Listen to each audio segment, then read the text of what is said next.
Aujourd'hui, puisque par le passé, l'intelligence artificielle a pris une place prépondérante dans notre vie. Dans le monde des affaires, l'IA permet de gagner du temps et donc de l'argent en simplifiant des tâches complexes et répétitives, en améliorant l'efficacité des processus et en diminuant leurs coûts. Au Mali, bien que ce secteur soit en évolution, il reste freiné par des difficultés liées à l'accès et au coût d'Internet, aux formations et à la réglementation. Intelligence artificielle, une opportunité pour les affaires, c'est le titre de cette émission. Le développement avec nos spécialistes, c'est juste après le générique.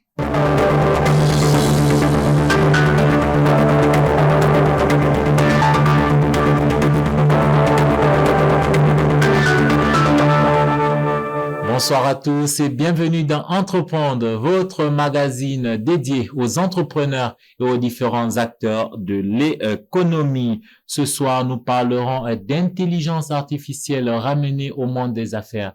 Avant d'en débattre, je vous laisse découvrir le portrait de notre invité principal.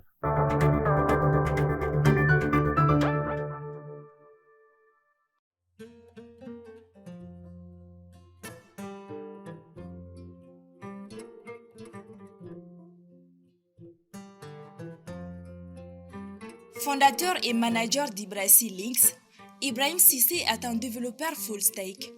Spécialisé dans le développement d'applications web et mobiles pour les entreprises, ce jeune entrepreneur numérique dispose d'une solide expérience en génie logiciel, ce qui lui permet d'évoluer aisément dans l'innovation technologique, la recherche et le développement.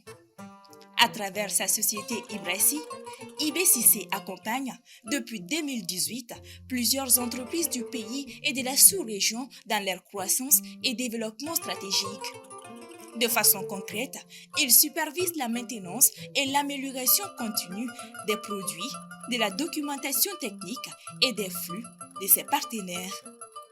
Grâce à des solutions digitales innovantes en matière d'implémentation de flux de données et autonomisation de certains services, il permet à ses partenaires d'économiser plus de 10 heures de travail hebdomadaire selon ces données. Diplômé en sciences informatiques et en analyse de données à Bangalore en Inde, Ibrahim Cissé a multiplié les stages entre 2016 et 2017 à New Delhi, en Inde, avant de créer son entreprise. Il a notamment travaillé à Robo Mali, puis à Otter Group INC, DBA Otley du Maryland. Au-delà des solutions numériques classiques, Ibrahim Cissé développe depuis quelque temps des services en rapport avec l'intelligence artificielle. Il suit à cet effet des programmes de certification en IA. Grâce aux solutions numériques innovantes proposées, Ibrasi Links a reçu plusieurs distinctions ces dernières années. On peut entre autres citer le prix de meilleure solution d'hébergement web Mali 2020-2021 au Africa Excellence Awards et le prix 2023 de meilleure solution d'hébergement web Afrique de l'Ouest au MEA Business Awards. Ibrahim Cissé, le fondateur et président d'Ibrasi Links, est l'invité principal de Entreprendre.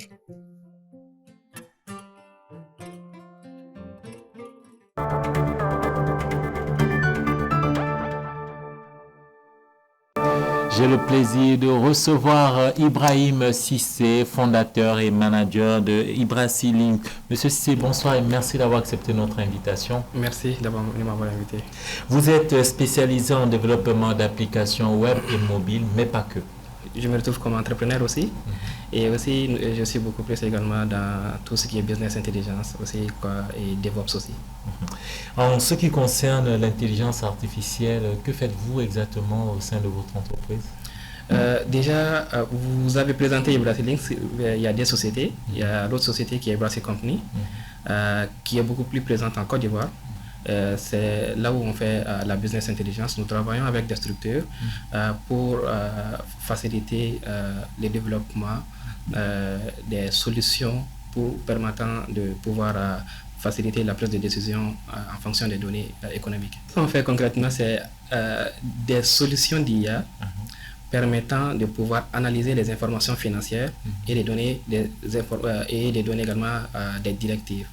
Oui, c'est ça. D'accord. Alors, en tant qu'entrepreneur numérique, vous l'avez précisé tout à l'heure, en Oui. tant qu'acteur de cet écosystème voilà, entrepreneurial, quel regard portez-vous sur la question de l'intelligence artificielle au Mali? Déjà, je dirais que nous sommes toujours à la préhistoire de La préhistoire carrément? Oui, oui, à la préhistoire. D'accord. Parce que pas uniquement qu'au Mali, même dans le monde, parce que quand on voit même la définition même de l'intelligence artificielle, c'est une branche de l'informatique qui utilise des théories et des techniques visant à simuler l'intelligence artificielle, l'intelligence humaine. Oui. Ça veut dire que si on dit visant, ça veut dire que ça n'existe toujours pas. Et jusqu'à aujourd'hui, il n'y a que des programmes et des algorithmes qui sont utilisés pour pouvoir simuler cette intelligence, mais qui n'est pas encore atteint. Les États-Unis et la Chine sont les leaders en matière d'intelligence artificielle. Dans ces pays, l'IA est présente dans tous les secteurs, particulièrement sécuritaires et financiers. Au Mali, l'IA entre petit à petit dans notre vie. Suivons ce grand angle signé Ibrahim Babi.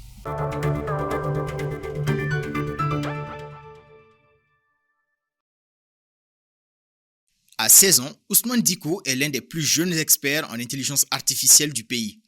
Passionné des nouvelles technologies dès l'âge de 13 ans, le jeune Diko développe des compétences en IA et en marketing digital, ce qui lui permet 2 ans plus tard de créer son entreprise, Diken Media, spécialisée dans l'automatisation du service client. L'intelligence artificielle, ça me rend productif, je gagne du temps, et qui gagne du temps gagne aussi de l'argent. Et je pourrais dire que l'IA, c'est l'une des plus grandes opportunités de cette décennie. 100% des employés d'Ousmane Diko sont issus de l'intelligence artificielle.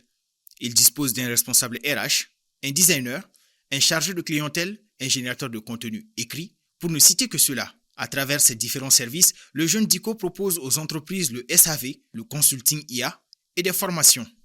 Il soutient que son objectif ultime est de faire gagner du temps à ses clients et donc de l'argent.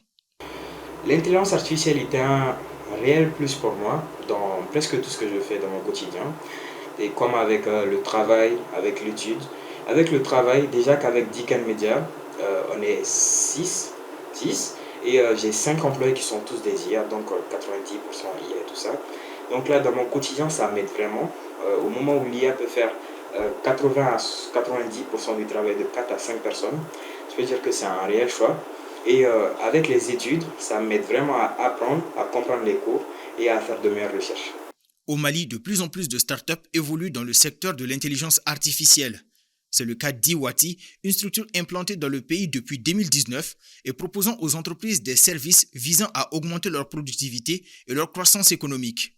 Dans un premier temps, nos solutions servent à garantir la sérénité, la sécurité surtout des collaborateurs et des patrimoines de chaque service privé ou public de façon sanitaire aussi avec les prises de température automatique, mais aussi à faciliter le quotidien des ressources humaines vis-à-vis de la régularité et la ponctualité des salariés au niveau du service. À noter que nos solutions de pointage par la reconnaissance faciale et de contrôle d'accès sécurisé également à travers la reconnaissance faciale sont certifiés par l'APDP du Mali, l'autorité de protection à caractère personnel, sur l'aspect de protection des données à caractère personnel.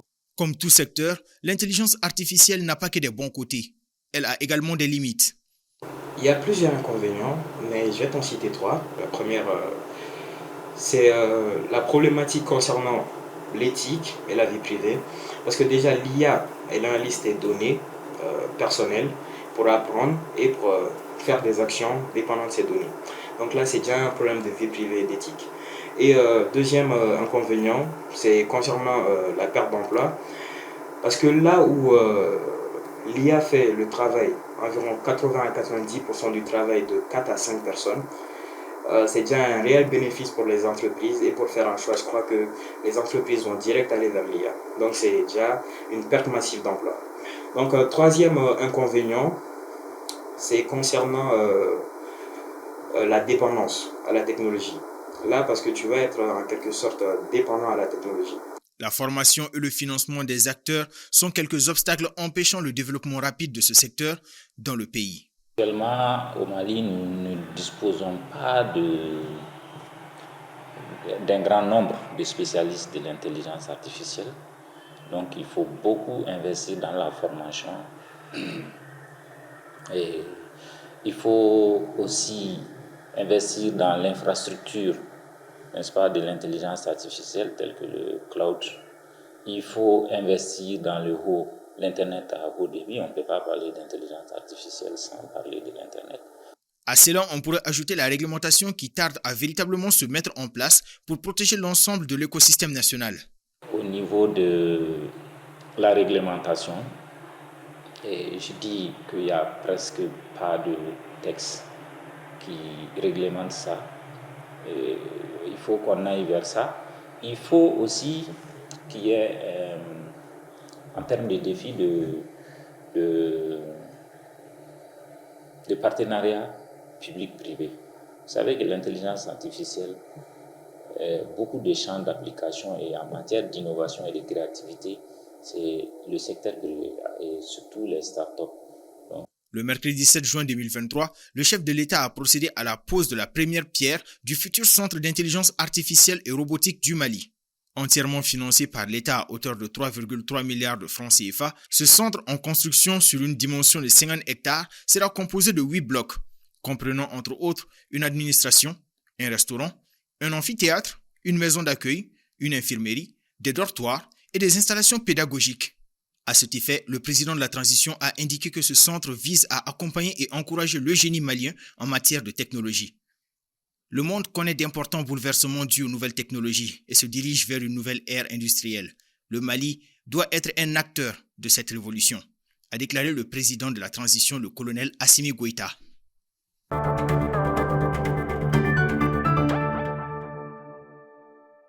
Nous allons bien sûr revenir en détail sur ce centre qui va bientôt voir le jour, mais avant, j'ai le plaisir de recevoir deux autres invités. Tout d'abord, Madame Aïchatouna Madoun Touré, bonsoir et merci d'avoir accepté notre invitation. Bonsoir, merci. Vous êtes ingénieur en informatique, auteur ou autrice de plusieurs ouvrages. Je cite notamment celui intitulé Journal d'une vie brisée, paru donc en août 2018 aux éditions Innov Éditions. Donc c'est un ouvrage qui parle de sorcellerie, de mariage forcé et bien d'autres. Vous avez également un ouvrage qui est sur les nouvelles technologies, sur l'IA. Pouvez-vous nous en dire un peu plus? Merci encore pour l'invitation. Bonsoir à tous. Alors, les ouvrages principalement ne sont pas des ouvrages spécialement conçus sur la technologie, mais sont des ouvrages en fait dans lesquels je touche beaucoup à la technologie en tant que techie, comme j'aime bien m'appeler. Donc, je touche vraiment à tout ce qui est science, à tout ce qui est technologie et à comment les technologies, en fait, comment mettre les technologies un peu dans la vie courante de tous les jours, parce que également c'est ça en fait, on vit, on respire tech. Et qu'on le voit ou non, la technologie, c'est un peu autour de nous. Je ne l'ai pas précisé, mais vous êtes la manager de la start-up CoDesign qui fait dans des services digitaux, c'est cela? Oui, CoDesign, c'est une entreprise spécialisée dans le développement de solutions numériques, notamment du développement d'applications web et mobiles, du conseil en digitalisation, de l'accompagnement aussi en digitalisation. Donc, en gros, CoDesign, au-delà du développement d'applications, accompagne aussi sur tout ce qui est digitalisation des entreprises et des particuliers. Bonsoir Monsieur Djebelbo, merci d'avoir accepté notre invitation. Bonsoir, c'est moi qui vous remercie. Alors vous êtes donc business développeur au sein du groupe Famille. Vous êtes surtout coordinateur général du cluster Digital Africa. Vous êtes dans une structure qui utilise beaucoup l'intelligence artificielle. Oui, alors déjà merci pour l'invitation et merci à toute votre équipe pour l'excellent travail que vous faites ici. Pour revenir un peu sur le cluster Digital Africa, nous sommes une plateforme d'intelligence collective et de co-construction qui utilise le numérique comme levier de croissance, présidée par M. Amadou Chawara, que vous connaissez. En dehors de ça, le cluster Digital Africa, c'est vraiment un ensemble d'acteurs issus du milieu numérique, mais pas que. C'est surtout aussi toutes ces personnes-là qui s'intéressent au numérique et qui sont préoccupées par le développement du continent. Bien sûr, nous utilisons l'IA pour le moment surtout en ce qui concerne les inscriptions au niveau du cluster du Salafrika, parce que nous avons également une université, Union Global Academy, où nous offrons des formations certifiantes et diplômantes en partenariat avec, par exemple, la Fédération des écoles européennes. Au niveau de nos inscriptions, on a carrément digitalisé cela grâce à l'intelligence artificielle en utilisant des chatbots, ou quand l'utilisateur vient sur notre site pour s'inscrire, il a l'occasion de discuter. C'est comme un dialogue. Oui, c'est comme un dialogue entre lui et la machine qui lui oriente. Ça nous permet de se passer un peu d'envoi des mails, d'appeler au téléphone pour répondre. Il dialogue directement avec l'IA qui lui oriente, il pose toutes les questions. L'IA est alimentée par notre base de données qui détient toutes les informations, qui lui permet d'avoir les informations dont il a besoin pour procéder à son inscription. Et derrière, on reçoit son inscription, il reste plus qu'à vérifier les documents qu'il a fournis, on valide. Et puis, je rappelle que vous avez été autrefois responsable du pôle innovation au sein du CDA. Merci pour la précision. Madame, messieurs, je vous invite à regarder cette première infographie qui nous amène à parler justement de 3 principaux domaines de performance de l'IA où on retrouve beaucoup plus l'intelligence artificielle. Dans ces 3 domaines où on retrouve plus l'intelligence artificielle en Afrique, on parle du domaine sanitaire ou la santé, où voilà, donc on a des suivis diagnostiques et autres. On a la collecte de données. Par collecte de données, on parle de découvrir un lieu, les besoins des clients et du marché. La traduction automatique, Monsieur Cissé, ça c'est quelque chose qui parle beaucoup plus voilà, aux téléspectateurs, à nous tous. C'est de l'IA, la traduction automatique. L'IA peut accélérer ça. C'est-à-dire, aujourd'hui, nous sommes dans une logique où nous voulons utiliser les langues nationales ici au Mali actuellement. Et je ne sais pas si vous avez remarqué, actuellement, il y a même sur Google Bambara. Oui, il y a des langues locales, africaines, ce qu'on ne trouvait pas forcément il y a quelques années. Exactement, et ça c'est l'équipe de Romali même qui a contribué beaucoup à ça, en utilisant même machine learning pour pouvoir collecter des données, pouvoir essayer de faire les matching des données pour pouvoir envoyer ça à Google. Bon, ils ont collaboré avec Google là-dessus. Et actuellement aussi, la langue, elle est disons la traduction automatique. J'avais l'habitude de dire en fait, ici au Mali, on dit que les enfants ne lisent pas assez. Mais c'est quelque chose qui vient parce que les livres qu'on nous offre, surtout pour les enfants, ce sont des livres qui ne reflètent pas les réalités africaines ou maliennes. Donc, comment on peut lire quelque chose dans lequel on ne se reconnaît pas. Raison pour laquelle, actuellement, même avec Robo Mali aussi, il y a pas mal de livres également qui sont en train d'être générés dans ce sens, en Bambara bien sûr, et qui reflètent également les réalités africaines. Et je crois en l'espace de quelques mois, il y a eu plus de 100 livres. Donc, quelque chose qui serait impossible si un humain devrait s'asseoir de faire. Et même si c'est beaucoup d'humains qu'on va mettre ensemble là-dessus, ça serait également un budget énorme. Une réponse déjà par rapport à ces 3 secteurs-là qui sont vraiment vus comme des secteurs performance en Afrique, santé, collecte de données, traduction automatique pour faire notamment tomber les barrières linguistiques. Oui, absolument, parce qu'avant tout, l'IA, c'est d'abord tout ce qui est donné, c'est le big data. Ça se nourrit à travers ça, c'est ça la nourriture de l'intelligence artificielle. Et comme il l'a dit, moi j'étais un peu surpris quand j'ai vu qu'il y avait la langue Bambara qui a été intégrée et j'étais très content. Et justement, ce qui va aussi éliminer certains métiers, on va peut-être revenir là-dessus, les inconvénients où on pourra désormais se passer des traducteurs.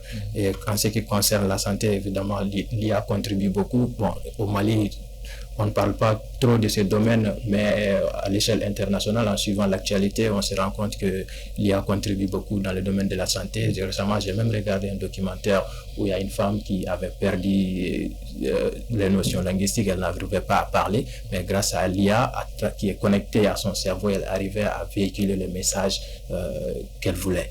Tout ça grâce à l'IA. Mme Touré. Et justement, j'ai pas mal de choses à dire par rapport à ce point déjà sur les domaines de la santé. Aujourd'hui, en fait, quand je vois beaucoup d'avancées technologiques côté santé, surtout, il vient de parler de la conservation de la mémoire et je me rappelle d'un journal d'une vie qui disait je l'écrivais, ça n'existait pas.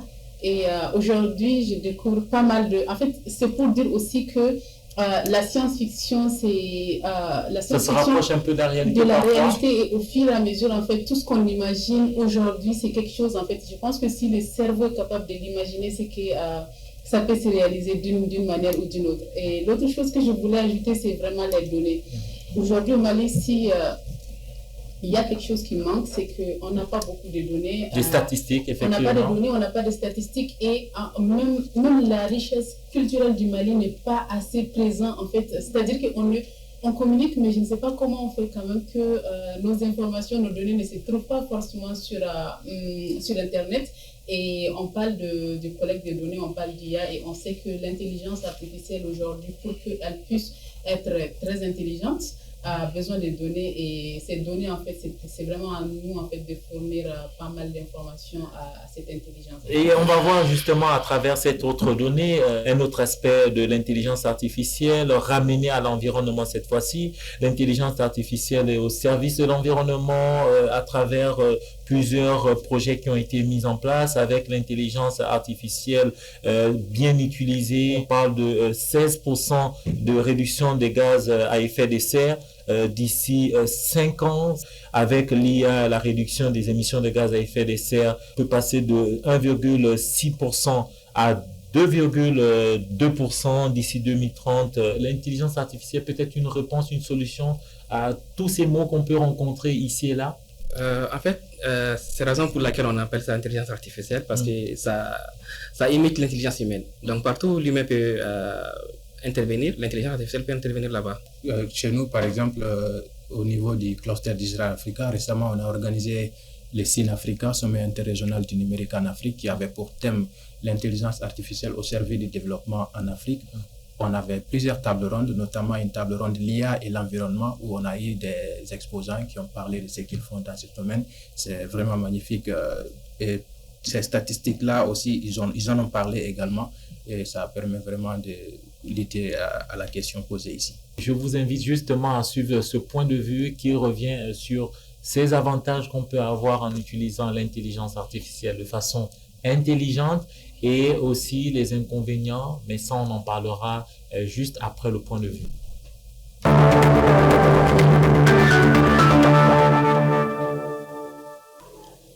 L'IA pour les pays en voie de développement est un facteur de développement, de croissance économique. Pourquoi? Dans des pays où les ressources humaines constituent un problème en termes de nombre et de qualification, une technologie qui viendra appuyer le peuple, n'est-ce pas, dans des domaines spécifiques ne peut être qu'un atout. Bien sûr, si c'est bien encadré. Dans l'administration, par exemple, l'administration publique, l'IA, quand elle est bien utilisée, va permettre une meilleure productivité. Pourquoi? Déjà, les algorithmes de l'IA peuvent être utilisés pour signaler les entrées et les sorties du personnel de l'État dans chaque structure. Cela peut aider contre l'absentéisme.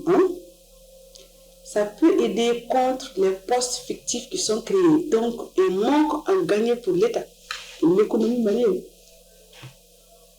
Parce que ça permettait de connaître réellement le nombre de personnels administratifs qui existent dans le système.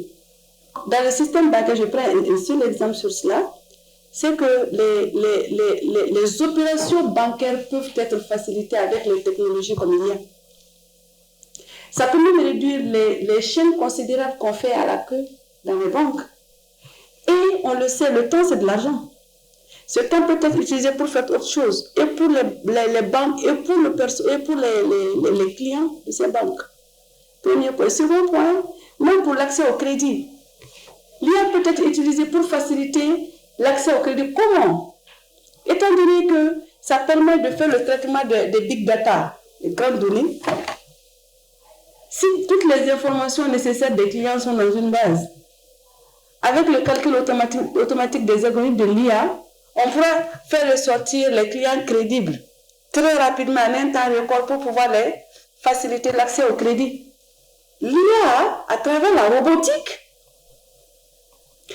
peut permettre d'arroser automatiquement un champ. Donc, cela amène à pallier au problème de main-d'œuvre dans nos champs, dans nos zones agricoles.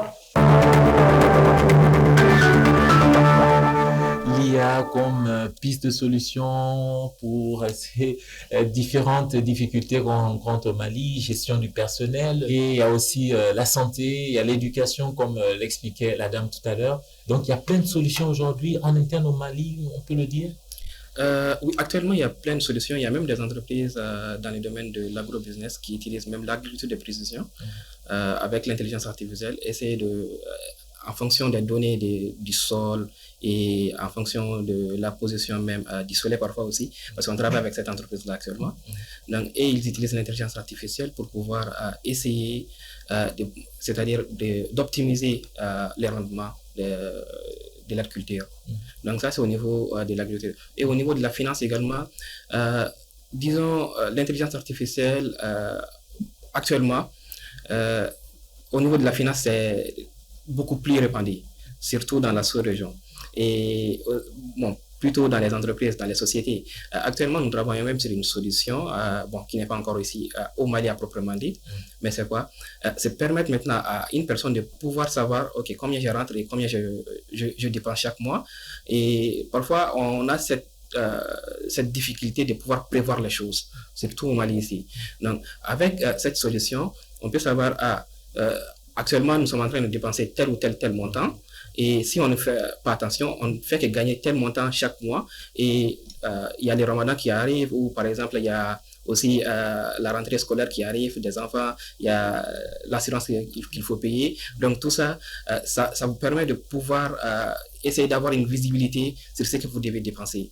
Et ça permet également à la banque de savoir parfois, ou dans d'autres structures également qui sont dans le domaine de la finance, de pouvoir savoir dans ces pays ou dans cette zone, il y a tel nombre de personnes qui sont en train d'investir beaucoup plus dans tel secteur, c'est-à-dire dans la nourriture ou dans l'assurance ou dans quelque chose de ce genre.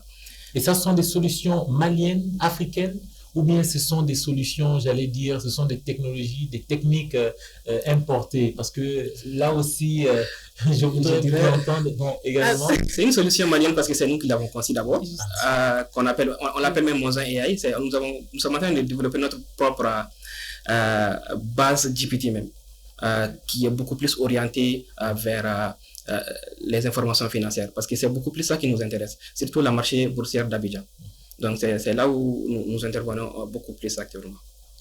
Alors, bon, c'est vrai, personnellement, j'aime pas beaucoup le terme importer ou exporter en termes de technologie, et je me dis, les technologies, Internet, c'est vraiment un grand village et nous faisons tous partie de ces villages, en fait. Et une technologie développée, en fait, on s'inspire, en fait, des technologies.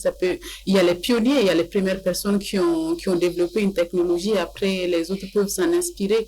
Et justement, à la fin, on peut trouver toutes ces technologies ailleurs, comme maintenant, on peut aussi trouver toutes ces technologies-là en Afrique. Et je pense qu'on en parle et on le sait déjà que la jeunesse africaine maintenant, malienne, et vraiment la jeunesse africaine de façon globale, c'est vraiment une jeunesse assez préparée, en tout cas qui connaît un peu tous les défis par lesquels on est passé, toutes les révolutions qu'on a ratées. Et je pense que on est quand même assez prêt. Donc elle est assez éveillée, elle est aussi aujourd'hui engagée à relever tous ces défis. Pour ne pas en tout cas rester en marge de cette révolution en cours, je pense. Avant de parler tout à l'heure des difficultés que vous rencontrez en tant qu'entrepreneur numérique, Monsieur Beau, justement par rapport à cette innovation qui est en train de se mettre en place, au-delà même du Mali, quand on regarde un peu l'Afrique, la sous-région, les Africains sont présents dans tous les concours, en matière de nouvelles technologies, malgré les difficultés qu'ils rencontrent même en interne. C'est ce qui est excellent. D'ailleurs, on est présent dans tous les concours au niveau international et on arrive à les remporter.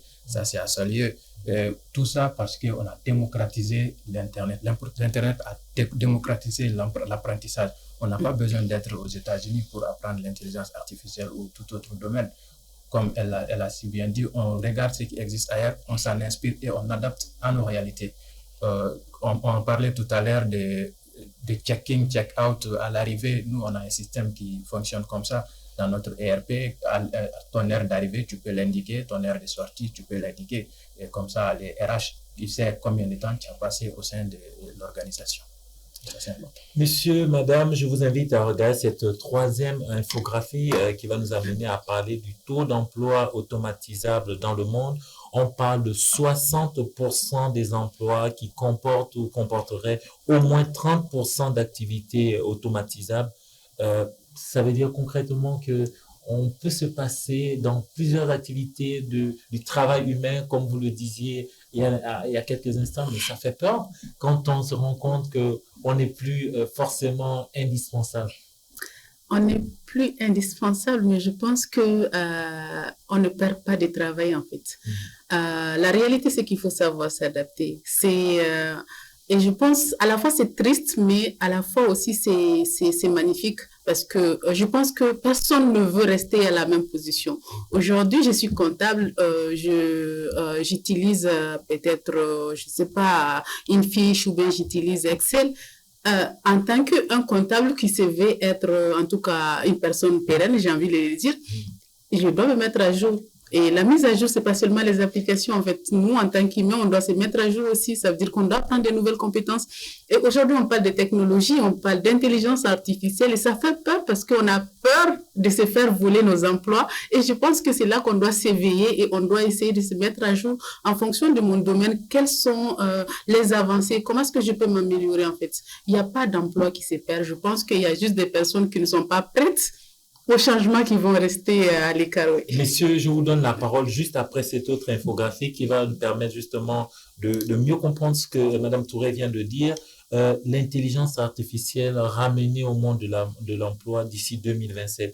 On parle de 83 millions de postes superflus, donc qu'on peut appeler inutiles. On parle de 14 millions d'emplois perdus à cause de l'intelligence artificielle. On parle également de 69 millions de nouveaux emplois ou opportunités d'emploi grâce à l'intelligence artificielle. C'est pour dire simplement que si on perd des postes, il y a aussi des opportunités, mais la réalité, c'est qu'on perd aussi des postes, 14 millions au moins de pertes d'emplois. Ça crée des pertes, mais aussi ça permet de créer des nouveaux emplois. Et comme elle l'a si bien dit, il faut savoir s'adapter. Auparavant, quand tu ne sais faire qu'une seule chose, tu es appelé à disparaître. Il faut apprendre à être polyvalent, apprendre de nouvelles compétences, comme le suggère l'arrivée de l'intelligence artificielle. Comme l'a dit même le patron de la BAD en 2019, lorsqu'on était à un forum à Abuja, il disait la plupart des enfants qui sont là actuellement, qui font le collège, vont pratiquer des métiers qui n'existent pas encore aujourd'hui. Donc, c'est la même chose qui est en train d'arriver parce qu'aujourd'hui, nous-mêmes, nous sommes en train de pratiquer un métier qu'on ne connaissait pas lorsqu'on était au collège. Aujourd'hui, ça ne sera pas plus de perte d'emploi, mais disons, ça va être comme une sorte de transformation. C'est-à-dire, on quitte d'un secteur pour aller d'un autre secteur. Et toutes les données que nous allons voir aujourd'hui ici, qui concernent l'Afrique, surtout en l'intelligence artificielle, on vous parle que de la création d'emplois en Afrique et jamais de la perte d'emploi. Et perte d'emploi, ça se passe en Europe où il y a beaucoup plus d'industries comme des usines parce que l'intelligence artificielle est en train de venir en force dans les usines, dans les industries. Et aujourd'hui, je dirais que ça présente même une opportunité pour le Mali dans le sens où nous sommes en train d'aller vers l'industrialisation du pays. Et pour cette industrialisation, si on essaie de penser à cette partie intelligence artificielle, c'est quelque chose également qui peut nous éviter également pas mal de fonds parce que il y a pas mal de personnel qui peuvent être recrutés, mais qui peuvent être, je dirais pas remplacés par l'intelligence artificielle, mais nous allons recruter d'autres personnes pour faire également cette intelligence artificielle aussi.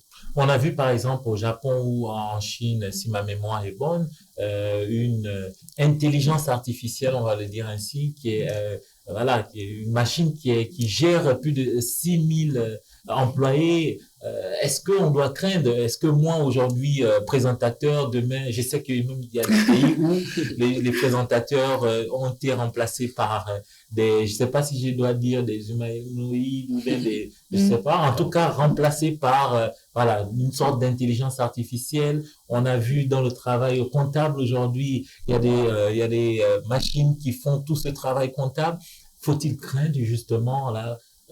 Ou bien c'est l'être humain restera toujours au centre, j'avais dit au centre du monde. Exactement, parce que l'intelligence artificielle, il ne faut pas oublier, ça vient au service de l'humanité. C'est nous qui l'avons créé, nous devons toujours essayer de garder le contrôle pour ne pas le perdre, sinon elle va nous dominer. Et aujourd'hui, de façon concrète, quand on dit que l'intelligence artificielle, par exemple, ramenée au monde de l'entrepreneuriat, aide à la production, aide à mieux produire, de façon concrète, comment est-ce que ça peut se matérialiser? C'est surtout ce gain de temps que l'intelligence artificielle nous permet d'avoir.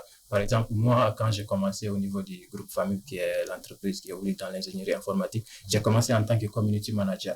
Auparavant, il me fallait 1 semaine, voire 2, pour mettre en place une stratégie de communication, faire un planning de publication. Mais aujourd'hui, avec l'IA, en 1 nuit, je peux faire un plan de com et tous les textes et tous les contenus qui vont avec. Donc, c'est ce gain de temps-là que ça permet. Donc, il parle de gain de temps, parle de productivité et parle de moyens de non coûteux, quoi. Ça réduit également les coûts. Au niveau des inconvénients, justement, au-delà de la perte d'emploi, quels sont les autres inconvénients? Tout à l'heure, par exemple, dans le reportage qu'on a vu, je crois, le jeune entrepreneur dire que voilà, ça lui permet de suivre ses cours, voilà, de faire un certain nombre de choses. Ramener au monde de l'éducation, l'IA n'est pas un danger? Bien sûr. C'est la raison pour laquelle même il y a certains pays qui ont limité l'accès à l'IA, surtout, comment dirais-je, aux informations de l'éducation. Il y a également, même par exemple en Italie, ChatGPT a été bloqué pendant un bon bout de temps parce que ça a utilisé également des données de l'entreprise du pays. C'est également la raison pour laquelle je dirais il y a toute cette action autour de ce qu'on appelle l'IA responsable. Donc que nous soyons responsables et tout. Et un autre inconvénient, c'est beaucoup plus si ceux qui sont dans du mauvais côté de la cybersécurité, et ils arrivent à utiliser également l'IA aussi pour faire la même chose. Ils vont essayer de créer des attaques encore beaucoup plus complexes pour attaquer des structures et même tout un État. Et par ailleurs, en fait, pour revenir à cette question d'Italie qui a, comment dirais-je, qui a bloqué ChatGPT pendant un moment, si nous sommes de voir ça, même avant-hier, je crois, la semaine dernière, le forum qui s'est passé à Dubaï, c'est World Government Summit qui s'est passé là-bas. Il y a Jeren qui disait en fait là-bas que chaque État doit créer son propre modèle IA.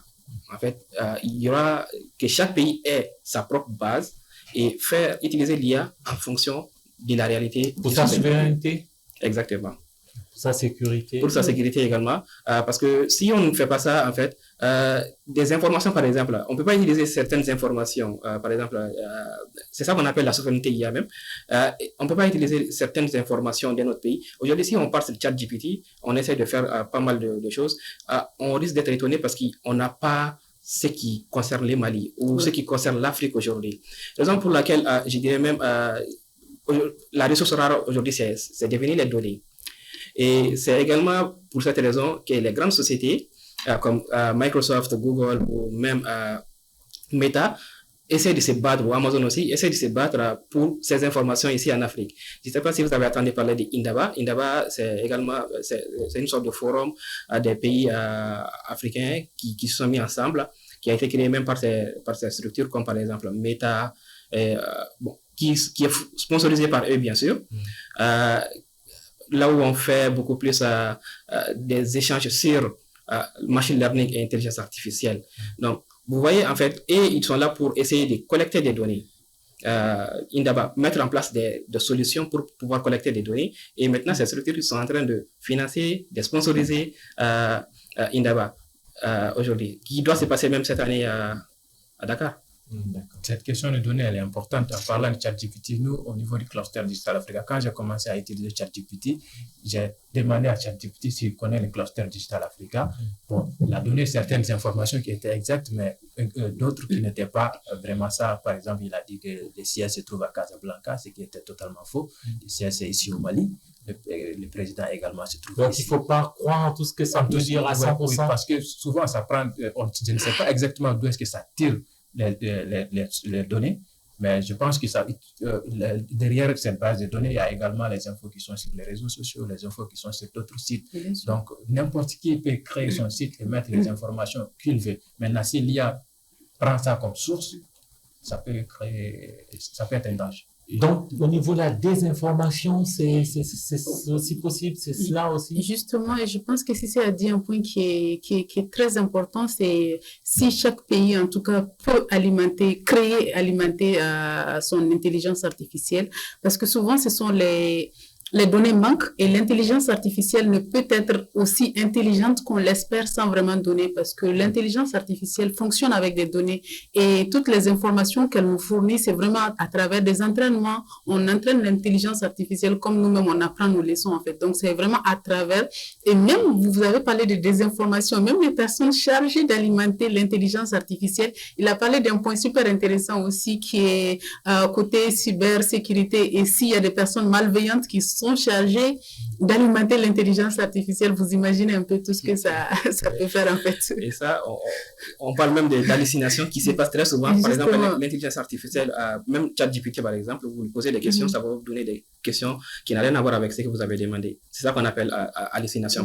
Pour revenir toujours à l'Afrique, aux emplois, d'ici 2030, on a 100 millions de jeunes qui pourraient être privés d'emploi parce qu'ils n'ont pas les compétences technologiques. C'est dire aujourd'hui que, voilà, donc, connaître un certain nombre de choses dans le monde numérique, c'est devenu, voilà, c'est indispensable aujourd'hui. Aujourd'hui, c'est devenu quelque chose d'indispensable. Raison pour laquelle, si vous voyez, même la plupart des organisations et autres, comme par exemple la Banque mondiale ou l'Union africaine ou pas mal d'autres structures, et même des entreprises également ici au Mali ou dans d'autres pays, ils essaient tous d'investir dans les jeunes, surtout dans l'apprentissage également des outils technologiques. Il y a aujourd'hui à Orange, ils sont en train de faire Orange Digital Center, qui sont en train de former pas mal de jeunes également pour les permettre pour être bons en technologie, je vais dire comme ça. Et aussi d'autres structures également. L'autre, là, j'ai oublié le nom. Donc, en fait, c'est pour dire simplement qu'aujourd'hui, c'est devenu indispensable. Mais quand on parle de l'IA, on a toujours cette... Voilà, il y a toujours la question de la connexion qui revient, d'Internet qui revient. Est-ce qu'aujourd'hui, le fait qu'on n'ait pas forcément, qu'Internet soit cher, relativement cher en Afrique et au Mali en particulier, on a déjà fait même un débat dessus, et qu'il ne soit pas disponible forcément dans toutes les zones, ce n'est pas un frein? C'est un gros frein, et j'ai envie de dire, et même par rapport à la question précédente aussi, ce qui pourrait être bien dans ces cas, parce que je suis très positive, je vois en fait le positif un peu partout, et je me dis aussi que l'avantage de notre pays actuellement, c'est que nous sommes un pays... ça me fait mal, mais en voie de développement. Nous sommes un pays en voie de développement. Et ça veut dire qu'aujourd'hui, nous avons la possibilité, en fait, de tenir compte de nos réalités technologiques, en fait. Les jeunes, les personnes, en fait, qui ont la possibilité ou qui ont eu cette chance d'apprendre des technologies, de l'intelligence artificielle ou autres technologies, ont la possibilité aujourd'hui d'adapter ça à notre réalité et voir comment est-ce que on peut ne pas faire comme tout le monde, on peut faire à notre façon, en fait. Mais Internet est un gros frein. Déjà parce que pour que l'information puisse passer aujourd'hui, on peut dire que moi je suis là, je peux avoir tellement de choses à partager, mais comment je peux partager ça entre quatre murs? Est-ce que j'ai le temps de passer de village en village, de ville en ville? Donc il y a vraiment tout ça et Internet n'est pas très accessible. Je pense que comme vous l'avez dit, il y a eu beaucoup de débats autour d'Internet, mais aussi le problème d'électricité, en fait. Justement, ces derniers temps, on a l'impression que c'est EDM qui nous fournit la connexion Internet. Quand il y a coupure, souvent la connexion bug, tu as l'impression que les AD sont liés Dans un instant, nous parlerons du centre d'intelligence artificielle et de robotique que le Mali est en train de mettre en place. Vous nous direz, madame, monsieur, votre point de vue sur ce nouveau centre. Est-ce que ce centre va permettre justement de booster le secteur des nouvelles technologies? Nous en parlerons dans une poignée de secondes. À tout à l'heure.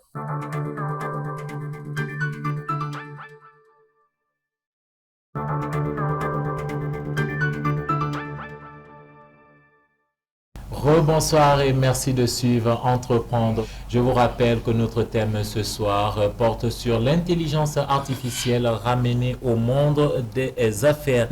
Et pour en débattre, je suis toujours en compagnie de nos invités, dont Madame Aïchatoun Amadou Touré. Elle est la manager de la start-up Co-Design. Merci d'être resté sur le plateau. Juste à côté d'elle, nous avons Monsieur Djibril Bo. Il est coordinateur général du cluster digital Africa. En face de lui, notre invité principal, Monsieur Ibrahim Cissé. Il est fondateur et manager de Ibrassi Links. Merci, messieurs, merci, madame, d'être restés sur le plateau. Je vous invite à regarder notre dernière infographie qui porte sur le centre d'intelligence artificielle et de robotique du Mali, qui est d'ailleurs en construction sur un périmètre de 500 hectares. Ce centre a une valeur de 3,3 milliards de francs CFA, entièrement financé par le budget de l'État. Ce centre est bâti à Kati, Sirakoro et Niaré. Monsieur Cissé, qu'est-ce que ce centre pourrait changer fondamentalement dans l'écosystème malien? Ce centre peut offrir un cadre à l'écosystème de pouvoir mener des recherches dans le domaine de l'intelligence artificielle et dans pas mal de domaines aussi. Aujourd'hui, si nous voyons l'intelligence artificielle, c'est quelque chose qui est toujours en recherche. Nous sommes toujours en recherche de cette intelligence-là. Et là, la plupart des pays qui sont dans ces domaines également, même je dirais le Sénégal qui est un peu en avance également sur nous en intelligence artificielle aussi, il y a ce qu'on appelle la maison de l'intelligence artificielle là-bas qui est en création et aussi en Côte d'Ivoire la maison de l'intelligence artificielle. Ce genre de centre peut nous permettre en fait de pouvoir mener des vastes programmes de recherche. Donc ça peut permettre de booster, d'inciter même des jeunes à se lancer dans ce secteur. Justement, et je pense aussi que l'État prenne ce genre de décisions, c'est vraiment à s'allier parce qu'on en voit, il y a des centres en fait, il y a des centres mais vraiment tous des centres privés. Et lorsque l'État même s'engage, ça donne en tout cas un peu d'espoir pour dire que le Mali est quand même sur la bonne voie en fait pour accélérer les choses. Comme on l'a vu dans le reportage, on parle d'accompagner les jeunes, d'accompagner le génie créateur de cette jeunesse malienne pour permettre justement à ces jeunes de créer, d'innover dans ce secteur et faire en sorte que le Mali ait finalement sa souveraineté en termes d'intelligence artificielle, comme le disait Ibrahim Cissé tout à l'heure. Oui, ça fait plaisir de voir que l'État s'intéresse à ce genre d'initiative parce que la recherche en IA peut vraiment souvent être très coûteuse et la mise en place d'un tel centre où c'est l'État qui est derrière peut vraiment aider beaucoup de jeunes qui ne peuvent pas voler de leurs propres ailes à aller de là-bas, à mener les recherches et apporter des solutions adaptées à nos réalités surtout. C'est une question qui est importante. Quel est le pays africain d'Afrique subsaharienne qui est vraiment un modèle en matière d'intelligence artificielle? Si je vous pose la question, vous trouverez certainement la réponse, mais je vous laisse découvrir dans notre cas d'école.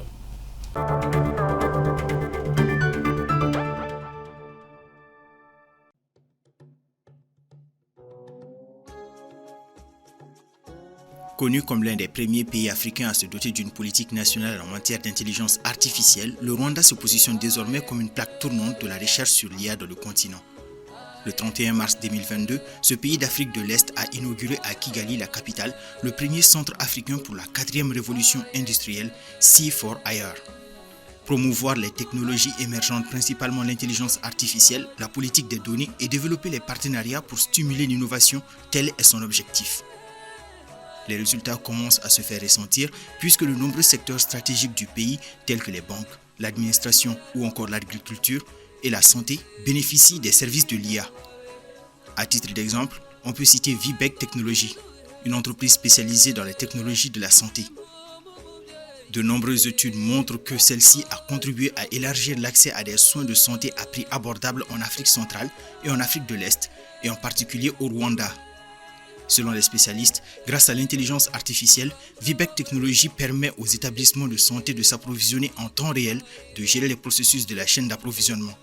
De l'expédition à l'entreposage, en passant par la distribution et la gestion des stocks, afin de s'assurer que les établissements de santé disposent en stock du matériel médical requis. À cela, on peut ajouter l'application Mkulima GPT. Celle-ci est dédiée au secteur agricole. Combinant l'intelligence artificielle à l'Internet des objets, Mkulima GPT est une application qui facilite le quotidien des agriculteurs, selon la fondatrice Théofrida Muginga. Elle explique qu'à partir de simples clics, les agriculteurs ont des informations sur leurs exploitations ainsi que des réponses à leurs différentes interrogations. Théofrida Muginga indique que face aux maladies des cultures, son application permet d'anticiper et d'éviter les catastrophes.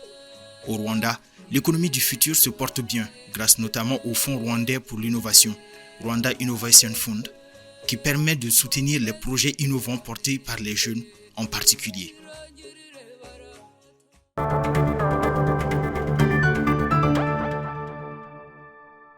C'est cette voie-là qu'on veut emprunter.